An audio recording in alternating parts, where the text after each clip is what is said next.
inyuma yaho umushikiranganje mu vyajejwe harimo intwaro yo hagati mu gihugu atangarije iyugarwa ry'imbibe Uburundi buhana igihugu c'u Rwanda.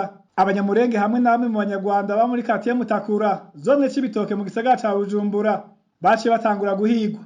Abanyagihugu bo ngaho muri quartier Mutakura bakaba badoma urutoki kuri umwe mu barongoye iyo quartier kubaza kwisonga muri ico gikorwa afadikanije na zimwe mu mbonerakure. Uri hejuru yavyo ubushobotakazi yitwa Dere aho bene imbonerakure basanzwe bakorana bacakora amaperereza kuva ico gihe isakwa riba riratanguye. Abanyamurenge batanguye kubatwara mu kambi y'impunzi yabo muri Bwagiriza komine Butezi ntara ya Ruyigi. Aho rero n'abanyeshuri basanzwe biga gisagara ca Bujumbura babateje amashuri barabirukanye mw'izina umunyarwanda Mututsi kubera hariho abanyarwanda bari bafise amaduka badandariza ngaha muri ako gace ka Cibitoke Mutakura babayeho neza. Amasoko yacu muri ako gace ashikiriza ko abanyamurenge bataramenyekana igitigiri bafungiwe mu gasho ka BC ivyo abanyagihugu bo ngaho ku Mutakura bafata nk'agatotezo. Baba batwara amaradiyo, baba batwara amatelefone ngo bavugana n'imigwana birababaje cane. Tubabajije batubwira ngo tubajanye ku mupaka tubizi ko babashikanayo abandi babajana